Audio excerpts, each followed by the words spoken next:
Hello दोस्तों, स्वागत है आपका जेसीयूस क्लासेस में। दोस्तों, आज हम बात करेंगे विधानसभा चुनाव अभी हाल ही में 5 राज्यों में पूरे हुए। तो देखते हैं किस राज्य में कौन मुख्यमंत्री बनने वाले हैं और कौन सी पार्टी कितनी सीटों से किस राज्य में विजय हुई और कौन सी पार्टी की सत्ता अब इन नए राज्यों में आने वाली है। तो चलिए स्टार्ट करते हैं, देखते हैं कौन सी पार्टी आगे निकली है। तो दोस्तों, सबसे पहले हम बात करेंगे तमिलनाडु की। तमिलनाडु की अगर बात करें तो यहाँ पर DMK एक पार्टी है, DMK त्रिविड़ मुनेत्र कड़गम नाम की DMK पार्टी। तो इस पार्टी ने सबसे ज़्यादा सीटें प्राप्त की हैं, यानी बहुमत प्राप्त कर लिया है। 133 सीटें इसने प्राप्त की हैं कुल 234 सीटों में से। ठीक है, तो इसको बहुमत मिल गया है। अब इसके एक अध्यक्ष हैं इस पार्टी के, जिनका नाम है MK स्टालिन। क्या है? MK स्टालिन, ध्यान रखिएगा। अब ये जो है 7 तारीख को क्या करेंगे, 7 मई को क्या लेंगे, शपथ लेंगे यहाँ के मुख्यमंत्री के रूप में। इनको शपथ कौन दिलाएगा? बनवारीलाल पुरोहित। जी हाँ दोस्तों, बनवारीलाल पुरोहित यहाँ के कौन है, गवर्नर हैं, जो कि अब इनको शपथ दिलाएंगे 7 मई को, ध्यान रखेंगे।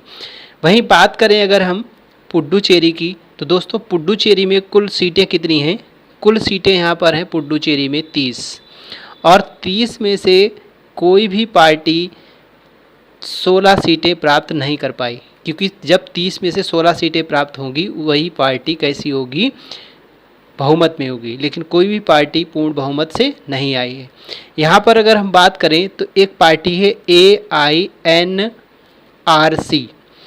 इसको सबसे ज़्यादा 10 सीटें मिली हैं। दूसरे नंबर पर सबसे ज़्यादा सीटें मिली हैं BJP को, और BJP ने यहाँ पर कितनी, 6 सीटें प्राप्त की हैं। तो दोस्तों यहाँ पर भी गठबंधन की सरकार बनेगी, और अभी यहाँ पर निश्चित नहीं हुआ है कि कौन CM बनेगा, तो उसकी CM की बात बाद में हम करेंगे।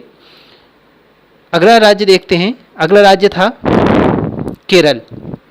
तो दोस्तों केरल में भी किसी भी सरकार को पूर्ण बहुमत नहीं प्राप्त हुआ है, और इसीलिए यहाँ पर भी गठबंधन की सरकार बनेगी। अगला राज्य था असम। दोस्तों असम राज्य था, असम। तो असम में कुल सीटों की अगर हम बात करें तो 126 सीटें हैं, और इन 126 सीटों में बहुमत के लिए चाहिए होंगी 64 सीटें। कितनी? 64 सीटें चाहिए होंगी। लेकिन किसी भी पार्टी को 64 सीटें प्राप्त नहीं हुई। सबसे ज़्यादा किसी को अगर सीटें प्राप्त हुई तो वो प्राप्त हुई है BJP को, और वो कितनी सीटें, 60 सीटें। और दूसरी सबसे बड़ी पार्टी के रूप में उभर कर सामने आई है NCI, जिसको 29 सीटें मिली हैं। तो दोस्तों यहाँ पर भी गठबंधन की सरकार बनेगी असम में।